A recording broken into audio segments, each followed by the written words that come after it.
Hello, young chemists.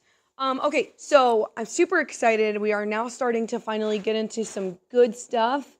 We talked about very introductive stuff in the first two chapters, and so now we are starting to get into some action, and so we'll be able to see things, more fun things, I guess, if you will.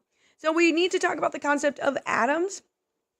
You probably have a fair amount of background knowledge, even if you don't think you have any. You probably have some stuff in there that you're like, oh yeah, I remember that. That sounds familiar.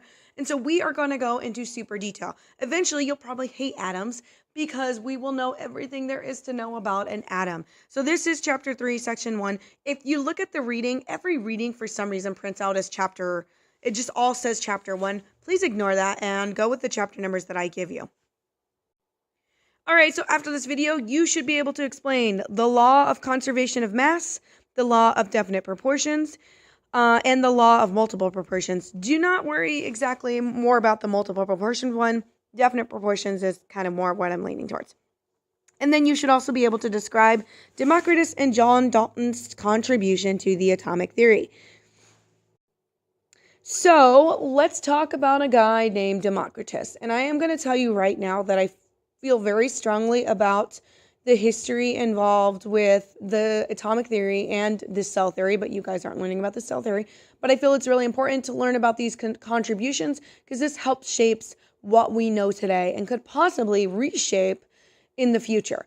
So when I talk about this historical stuff, it's not a good idea to tune it out because you will be making timelines of these things and these contributions, and you will also be quizzed on this sometime in your future.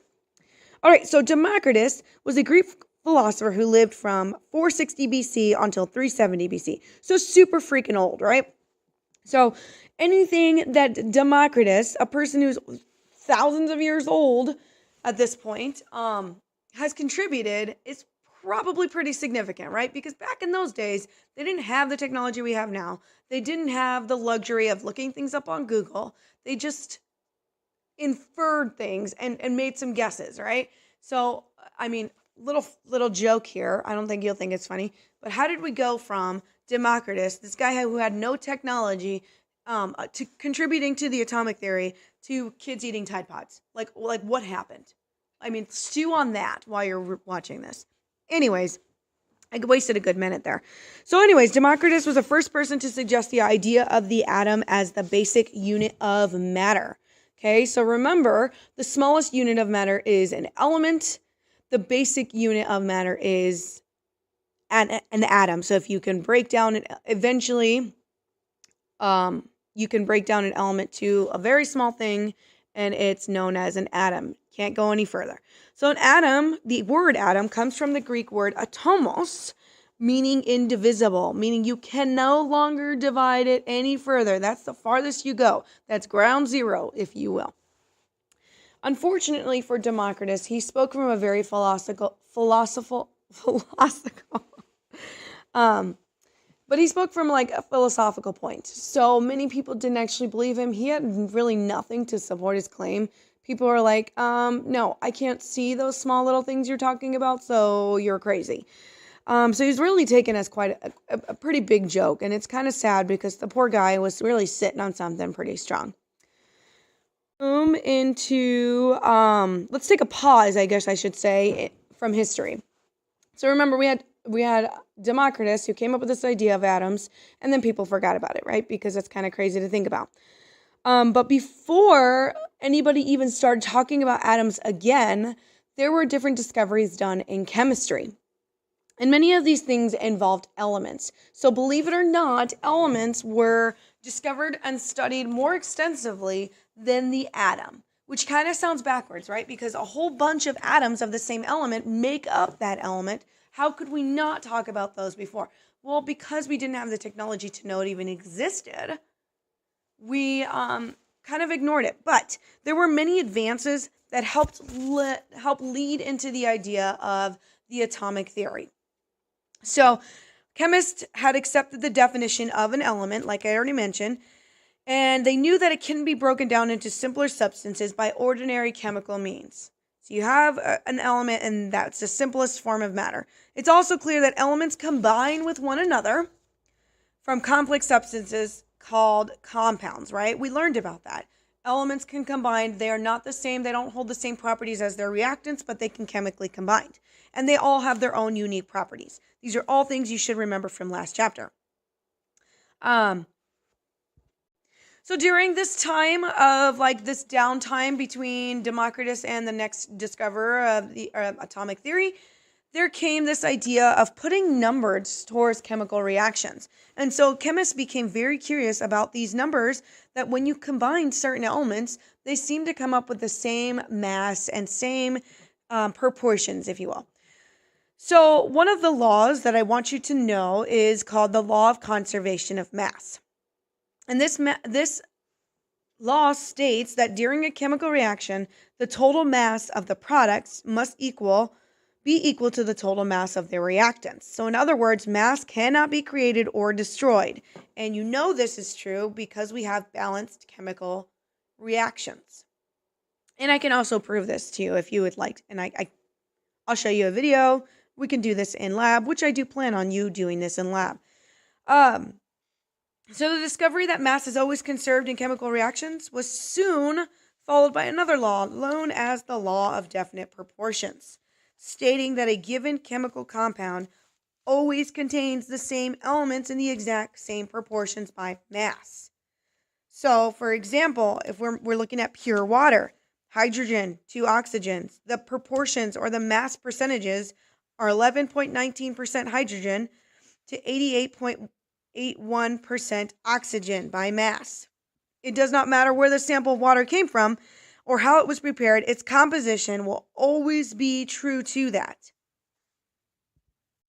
So remember, law of conservation of mass. Basically, mass cannot be created, it cannot be destroyed in any kind of chemical reaction. The law of definite proportions means you have the same number of elements in the exact same proportions by mass. Please make sure that you know those.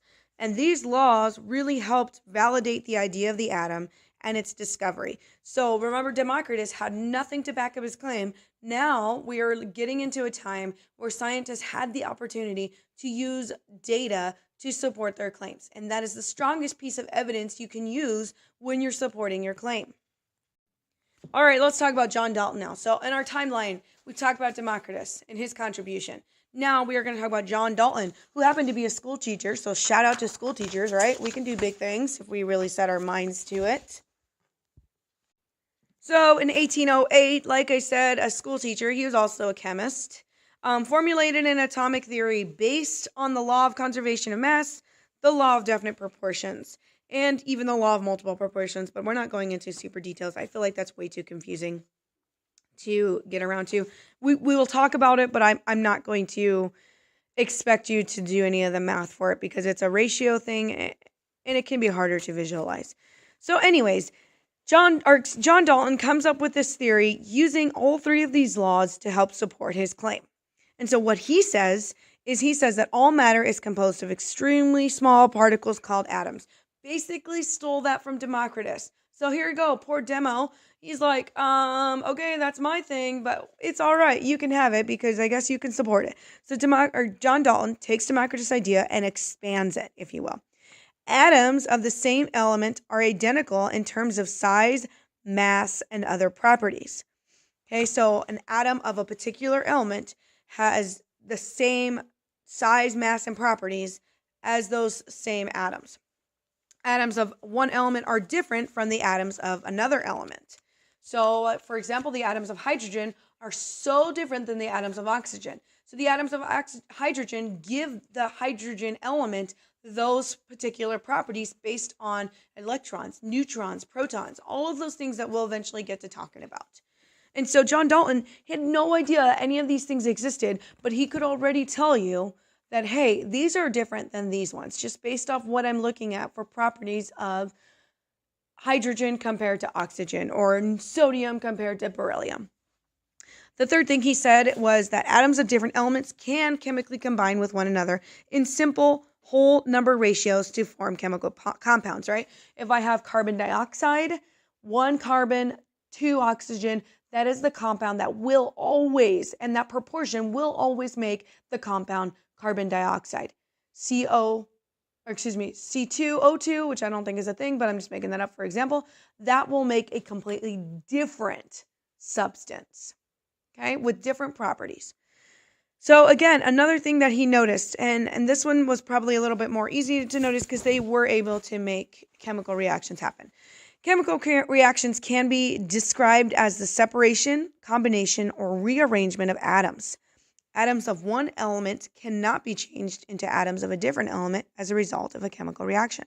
So really, this is like two kind of similar but different statements. So the first part is talking about how chemical reactions can occur or what they do to atoms. So remember, when a chemical reaction occurs, you're changing the reactants to different products. And this is done through the separation or the combination. So you're either going from going from one to two things, or two things to one thing, or you're just rearranging the shape and not the shape, excuse me, the order of things. And then the second part is talking about how elements cannot be changed from one thing to another. It'd be great if we could turn lead into gold, because some people would be pretty rich, but I guess that would bring down the value of gold. But we cannot. And that's all due to the fact that atoms have particular protons and neutrons, and they have their own characteristics that determine who and what they are. And the last thing I want to talk about is the size of the atoms. So you probably already know that an atom is super small. So the definition of an atom, and I'd really like you to have this in your memory, is the smallest particles of an element that retains the properties of that element. So the atom is the smallest particle of an element. If you break down, let's say we're looking at your pencil, you sharpen your pencil, and at the very end there you have some lead. This lead is a form of carbon. And if you eventually start to grind this lead down into smaller and smaller pieces, eventually then eventually the carbon atoms in your pencil will get to a point where you'll reach the atom. And the atom is the smallest part. You cannot break it down any further. Extremely small. You cannot see them with the naked eye. I'm assuming we know that. But you can see them with a special microscope. It's not something that we have on hand. It's very expensive. It's called a scanning tunneling microscope. And this allows scientists to visualize the atom. It would be super cool if we could see this. But you can. I can show you a picture of a number of atoms. All right. If you have any questions, please ask me on Edpuzzle. I realize that this was a quick video, and we are only into 2 people in our timeline. So do not think our timeline is done. We have a lot of more players to go.